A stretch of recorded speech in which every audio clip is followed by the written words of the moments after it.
Свое не значит плохо, однако граждане нашей страны считают по-другому. Отдых за границей в отеле 3 звезды гораздо лучше любой российской гостиницы. И дело даже не в цене, в привычке. У многих за границей ассоциируется с чем-то более качественным и удобным. Бытует мнение, что отдыхать на российских курортах просто не престижно. Однако в связи с ежедневным повышением валютного курса по отношению к рублю ускорился рост цен на зарубежные туры. В последние дни они дорожают в среднем на 3% в сутки. Внутри страны спрашивают, несколько человек приходили, именно санаторный отдых. Если в хорошем санатории, то от 40 тысяч можно найти, это порядка 11-13 дней бывает тур. Чтобы отдохнуть во время новогодних праздников, не обязательно ехать за границу. Чеченская республика в целом, как и Кавказ, может предложить россиянам красивые природные ландшафты и чистый горный воздух за достаточно демократичные цены. Курорт Церноводск-Кавказский предлагает совместить приятное с полезным. Цена от 2700 рублей до 4500. Сюда входит проживание, 4-разовое питание и лечение. Все необходимые процедуры назначают квалифицированные врачи.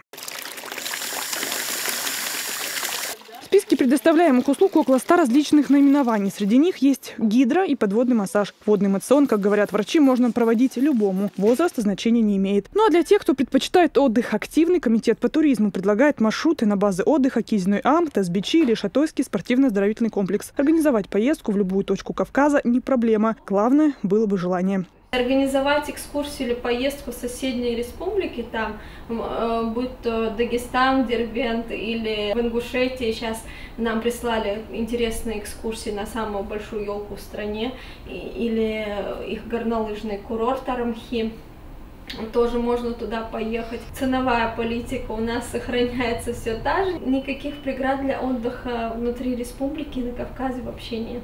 Для тех, кто хочет порыбачить и поохотиться, местные базы отдыха также предоставляют все условия. Туристический потенциал республики огромен, но наши граждане об этом недостаточно осведомлены. Даже в столице республики и за ее пределами отдохнуть можно с умом. Открытый аквапарк в Гудермесе, зоопарк, Ледовый дворец в Грозном. Уже совсем скоро любой желающий сможет прокатиться на трассах различной сложности и на курорте Ведучи.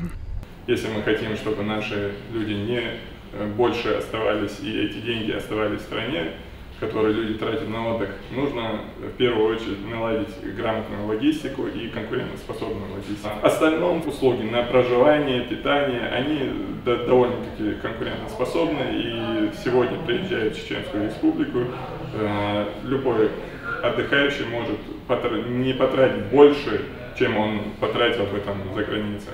Спрос на внутренний туризм растет, а вот на отдельные страны ЕС он падает, например, на 50%. Говорить о том, что россияне совсем отказались от поездок в Европу, пока еще рано, отмечают эксперты. Однако крупные игроки туриндустрии уже начали ориентироваться на российские курорты. Вследствие туркомпаний, такие как немецкая ТУИ и российский Тестур, уже сократили свои предложения в страны ЕС и Ближнего Востока на 50%. Левтина Бонадыкова, Адам Чекуев и Луиза Юнусова. Новости.